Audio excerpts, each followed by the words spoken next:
The problem with Kickstarter is that all too often you're backing something that you have an interest in today, and you have to hope that you maintain that interest a year or potentially, in this case, 2 years down the road. And Wild Assent, hi, I'm Alex Radcliffe from Board Game Co, by the way. Wild Assent is a game that I backed on Kickstarter over 2 years ago, and I have been waiting, anxiously is the wrong word, but anticipating the game showing up, but with one small problem. And it's really one big problem, all things considered. Wild Assent, at its core, is a campaign game. Wild Assent is going to be a boss battler, sort of. Not really a full-fledged boss battler, but rather more of a hunting game where you and multiple seekers, every game is going to have 4 seekers, and you're going to take those seekers into the wild and go on what is known as the hunt, where you go into the wilds and try to capture or attack or kill various creatures. This is a game that is as much about upgrading your seekers, your encampment, as it is about surviving through 10 games, whether the campaign, the standard hunt, which is 10 games with 10 encampment phases, and they also do have an arena mode, which for the purpose of this review, I have not played the arena mode yet. The arena mode is going to be a PvP head-to-head skirmish game, utilizing the main creatures or seekers that they have in the game, just, going at it head-to-head. And Wild Assent was called Kingdom Death Lite by Jeremy Howard. Jeremy Howard, who loves Kingdom Death. This is a fan of Kingdom Death Monster saying this. He played Wild Assent back in the day and he called it Kingdom Death Lite. And that was one of the pivotal reasons why I chose to back this game. At the end of the day, I'm always looking for information about games. When I look at a Kickstarter, who played it? Do I trust their opinion? Is it a preview? Is it just, more information about the game? Is it somebody who puts their money where their mouth is, so to speak, and they give you their opinion and they stand by it? And Jeremy Howard has always been one of those voices who I appreciate, and I like what he says, and I take it very much with, if he says he likes a game, I believe he likes a game. And he clearly liked Wild Assent. He loves Kingdom Death Monster, and he called this Kingdom Death Monster Lite.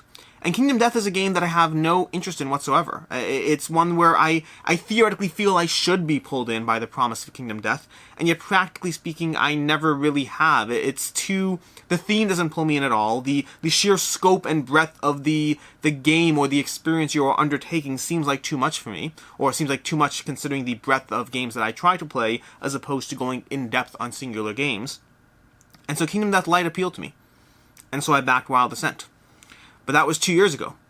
That was before I had games like Stormsunder, like Oathsworn, like Bardsong, like Trudvang, like Gloomhaven, like any number of other games that I have coming. Games that intimidate me to an extent, that just the sheer amount of lengthy experiences that I have apparently signed up for.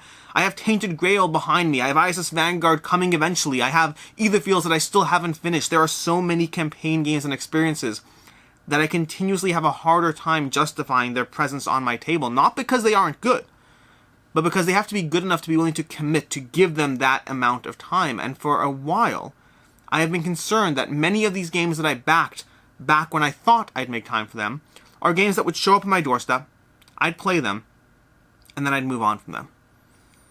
And Wild Assent is 100% staying in my collection. So this is Wild Assent. This is a campaign game, an experience that I walked into the first game thinking that I would enjoy it, but the question is, how much would I enjoy it? And would I enjoy it enough to justify keeping this game, this hunt mode, from game to game to game? Because 10 games is not a small commitment. And coming in at, it's going to vary, but coming in at anywhere between, let's say, 45 minutes to an hour and a half for the individual hunt, another 15 to 30 minutes for your encampment phase, you're talking about 20 hours of game in order to go through this campaign. And you can repeat that again and again and again. This is not a singular one-shot campaign, one and done. They have an actual story mode campaign. Depending on what you got from the Kickstarter, they have a prelude campaign, a solo prelude campaign. They have all this amount of content you can have, which is completely separate and not factoring in the general just replay value of going through the same sequencing again and again, which is what I'm doing now, by the way. I'm 4 games in. I have not finished a full campaign, so take that with whatever degree it impacts your opinion of my review of where I am so far. But I am 4 experiences in, 4 hunt modes, 4 encampment modes, and every single game of Wild Assent I have been loving more and more. This game is 100% staying in my collection. This game will 100% justify the amount of time and energy it takes for me to pull this out, set it up, go through an experience, and then come back to it months later to try again, to have another adventure in this world. Now, it's not without complaints. And we'll go through this. This is a little different format from my typical review, but we'll go through it. There's going to be good, there's going to be bad, there's going to be neutral, there's going to be all of those. Rest assured. Because Game 1 was a good experience. I'll get more into the good soon, but the first thing, before we even get to the good, the rulebook is okay. But less importantly than the rulebook is the sheer amount of things you're going to have to get down, the sheer amount of sequences of how things work, of how things interplay, of what happens when you draw one of the creature's instinct cards, what happens when you're trying to do what the creature is supposed to do. How does that play out? Because you're going to have this action where the Seekers are going to take their individual turns, then you're going to draw a card from the creature deck, from the monster deck, which is going to give you one of the monsters on the table, and then you're going to activate that monster utilizing whatever it says on the card. Right now, the Griffin is activating because that's the card I drew, and it's going to be targeting the enemy, that's me and all my Seekers. It's going to be targeting the enemy with the lowest physical defense, and if there's a tie, the furthest one away. Now, the lowest physical defense right now is Amalia, and Amalia's right over here, the Griffin's over here. The Griffin's going to try to get to Amalia. It's going to try to get there with flying advance 3, so that's going to be advancing 3 spaces, but flying so it can move over things along the way. How does it move there? The Griffin's here, Amalia's here. How will it move? How will it turn? What will it bypass? What does it do? Does it completely ignore everything along the way? Does it go to the furthest Seeker? There's going to be any number of things you're going to have to get down. These are things that mostly will be in the rulebook. But one game in, and I was overwhelmed with the sheer amount of questions. None of these questions stopped me from experiencing the game, don't get me wrong. For most of these questions, I simply made a judgment call every single time, jotted down my notes, and then tried to figure it out later. So Game 1 was full of that. And some of those things, by the way, most of them were in the rulebook, but there were some things that were not in the rulebook. Some things that, either inconsistencies, there were 1 or 2 inconsistencies in the rulebook, 1 or 2 things that were missing, and then 1 or 2 things that were unclear, but then most of those things were in the rulebook. It's just a lot of information to absorb. In this case, by the way, the Griffin's going to fly, which means it's going to go over this thorn bush. It's going to go 1, 2, strafing sideways. You're going to see a lot of strafing sideways in this game, we'll get to that, and then it's positioned to target Amalia. At which point it's going to do a physical attack, range 1, 3 battle dice, and 3 battle damage, and 4 attack dice. So that's going to be 4 attack dice combined with a base of 3. That's going to be 1, 2, plus it's 3, is going to be 5 damage to Amalia. Amalia has 0 physical defense. She's going to take 5 damage to the head. That is not a good turn for Amalia. And so the rulebook leaves a lot, not necessarily to be desired, it's just the sheer amount of information. It makes it a little harder to jump into this game and expect to play it right the first time. Forget the first time. I don't think I've played this game right even the 3rd, 4th, or whatever time. I think that every single time I've played this game, I've gotten better at finding those interplays and either making judgment calls or being able to find the section in the rulebook, but there's a lot of small, nuanced things, none of which get in the way of the enjoyment of the game, clearly. But they are things worth mentioning. This is by far not the worst rulebook I've ever read. Too Many Bones, one of my favorite games, has one of the worst rulebooks I've read. Mage Knight, one of the best games out there, has a rulebook that has so much information to absorb. But while Assent is going to join the ranks of a game that is a little bit more work to get into, a little bit more judgment calls you have to make along the way, but ultimately there's an experience that is enjoyable at the end of that tunnel. The miniatures in this game. It still bothers me. I've grown used to it. I've been able to recognize my Seekers now. But if you notice on this board here, the miniatures are all the exact same color. There is no color differentiating the Seekers from the monster. There is no bases you can clip onto the Seekers. At the end of the day, you're just facing off against monsters and Seekers, and you have to learn to tell the difference between the two. Now, fortunately, the Seekers are primarily going to be humanoid, so it's going to be a little bit on the easier side, all things considered. But when you're looking at an unpainted horde of plastic on your table with scenery, monsters, and Seekers, until you learn to recognize the individual creatures and who they are, it will be annoying at first. And even now, where I've figured it out, that idea that being able to look and get a comprehensive quick glance at the battlefield as you're trying to figure out what you need to do, it takes a little bit of an extra second to figure things out. I would have loved to see a different color plastic for the miniatures, or at least some form of clip-on base. Now, obviously, you can solve this problem if you're willing to paint the miniatures, or even paint the base, or even try to find and hunt down your own clip-on bases that will match. I've tried 1 or 2 for my collection, and so far I haven't found any. But there's definitely an option here, and it's not the biggest problem, but it certainly is a mild frustration on top of an otherwise excellent game. What follows from here is going to be a list of complaints that don't really bother me. They're neutral, so to speak. They're things worth mentioning, but they're the what I can see others not liking category of this review. And to begin with, the tokens in this game are going to be very, very pretty, but not really functional. I've taken to grabbing a few tokens off the side and using them for any and every status effect this game has. There are so many tokens you need to grab. This creature has bloody, bleeding, or whatever. This creature has stun. This creature's dazed. This creature is whatever. There are so many different tokens you have, and ultimately just grab a token, throw it on the guy. You'll figure it out. You'll remember. I have not been overwhelmed with status effects that bother me so far.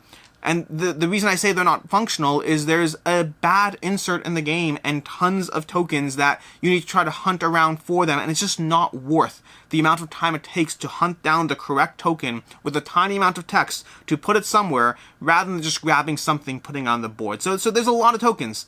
I've been using a few basic tokens to just signify anything and realizing exactly what that thing is. The insert, like I mentioned already, it's okay. I'd say it does the job, but maybe I've just grown spoiled in the age of broken token inserts, of game trays, of who knows what. I may well have grown spoiled, but I want something more from an insert, and this insert falls into that classic, just put stuff in these various compartments and figure out how to get them later. I'll be throwing them out, and I'll be storing everything in plastic bags, which to me is more preferable than a less than ideal insert. The board art, and this is something I talked about in my unboxing, the board art doesn't really call to me. It's functional, it does the job, no real complaints, but it certainly doesn't call to me in the way that the other art in the game does. The way that the seekers themselves, their art, the monsters art, the workers art, the item art. I think most of the art in the game is great, and the board art is just not that attractive to me. Now, the instinct cards are going to be their own thing, where they go for more of a black and white thing going on here, and it does the job. But I guess it's abstracted enough that I feel they did a good job at what they were trying to do, whereas the board art just doesn't particularly call to me. The dice rolling in this game. Now, this is something that I actually do like, the way the game balances the dice rolling and the attack damage. But you saw it already. Most of the attacks in this game are going to follow a structure of rolling dice and having base damage. So you're automatically going to do the damage most of the time. The question is, how much do you do? Each creature is going to have a different distribution. I have seekers that do 4 base damage and 2 attack. 2 dice attack. I have seekers that do 2 base damage and 4 dice attack. There's going to be a degree of guaranteed damage in this game. There's going to be a degree of rolling the dice and seeing whether you get specials or attack damage or any of that to help you along the way. But while I particularly do like this, it is dice rolling, and you may not like dice rolling in your games. You may not like dice rolling in your strategy as you try to min-max your way, optimize. Can you tactically maneuver yourself towards that Phoenix to do 5 damage before the game is over, before the round is over, so that you can hypothetically win? Well, it might come down to the roll of the dice, and that's something worth noting.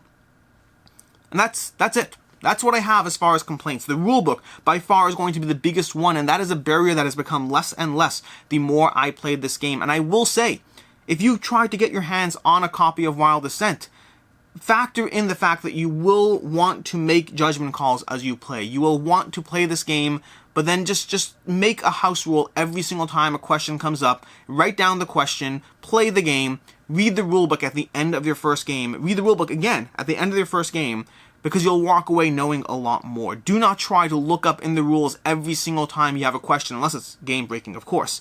But rather resign yourself to the fact that you'll make judgment calls. Win or lose, it'll affect your game, but it will give you a cleaner experience rather than spending that first game turning it into a 3-4 hour slog because you decided you have to check the rulebook every 2 seconds for every single thing.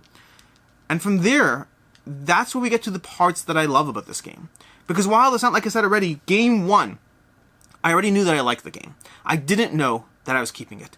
What I said about campaign games remains true. I am someone who plays games on more of a breadth of different types of games rather than going in depth on any one game. Some of my favorite games, Blood Rage, Innish, Terraforming Mars, Cyclades, all these games are games that if I play them 4 or 5 times a year, that's a pretty decent year. I do not go as heavily deep into games as I do across hundreds of games instead. And so campaign games have a hard time justifying their existence. I'm still pulled in by the siren's call of some epic experience with miniatures and creatures and powers and abilities. I'm still pulled in by them.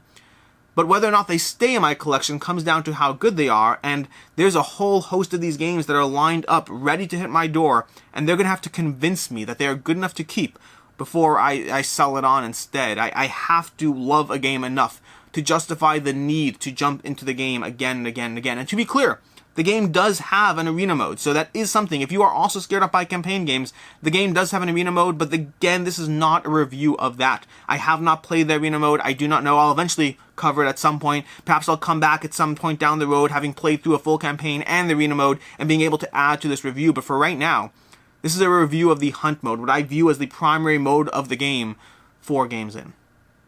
Game 2 was better. At that point, I was pretty sure that Wild Ascent was staying in my collection.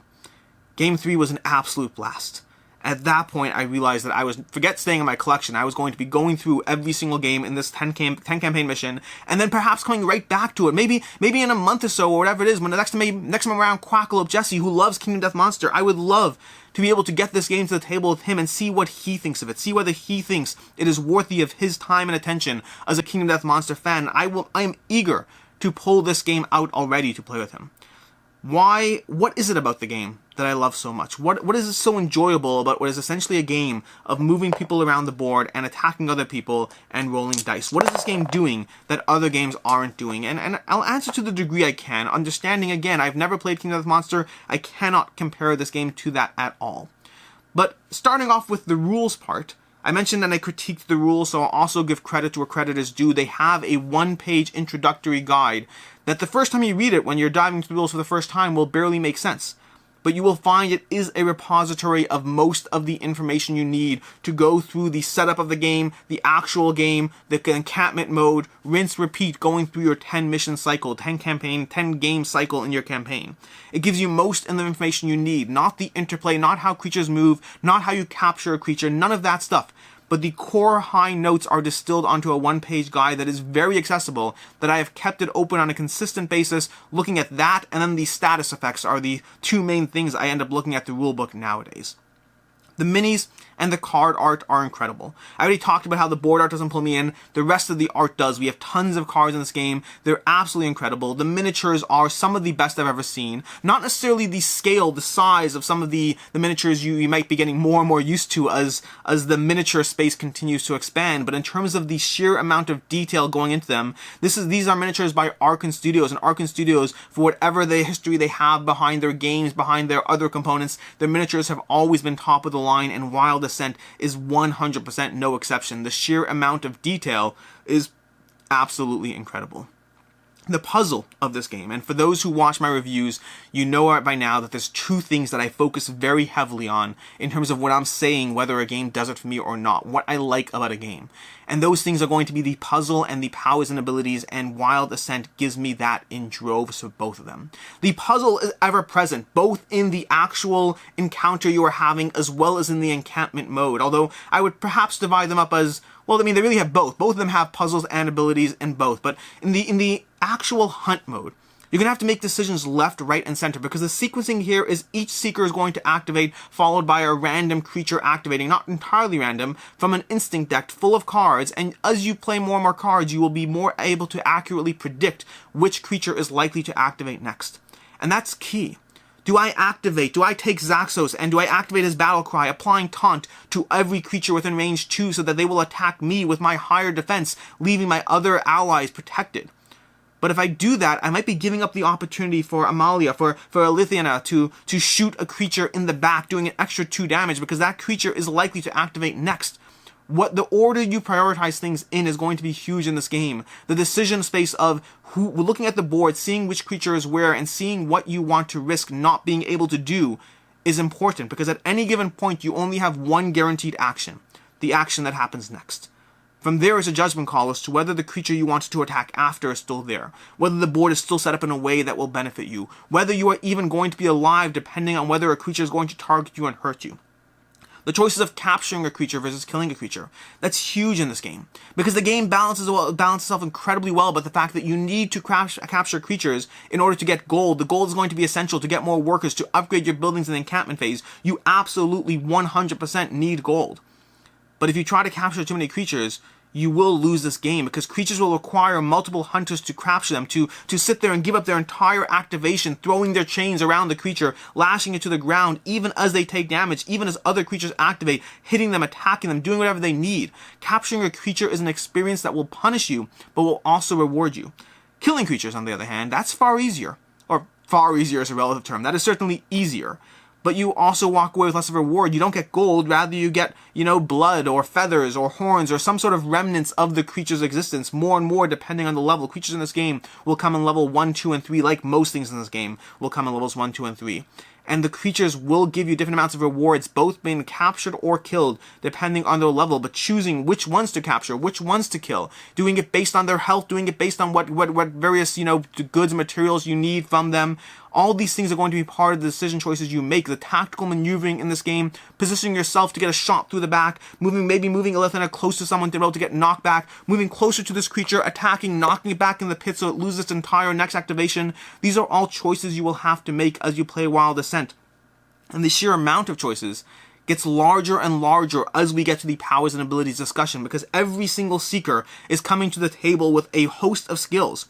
You'll start the game with 1 or 2 skills depending on which starting buildings you choose to activate in your encampment. You start the game with 3 buildings, and those will affect the different skills you get, because every single building in this game in Wild Ascent, every single skill in Wild Ascent is tied to 1 or 2 buildings and the level that those 1 or 2 buildings have. And so the way you level up your encampment, which we'll come to shortly, is going to drastically affect the way you level up your seekers and the options you have on the table.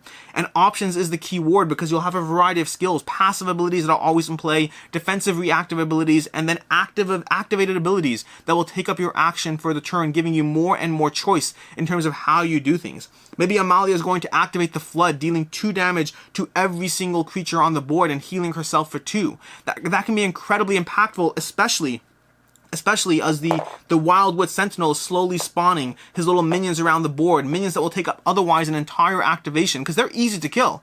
They're very easy to kill, but they take up an entire attack to kill them, versus Amalia can snap her fingers and take them all out of the board at the same time. Additionally, if Koralt has his if Koralt has Soul Feast ready to go, he'll suddenly heal for 15-20 damage because they knocked out a ton of these little creatures on the board.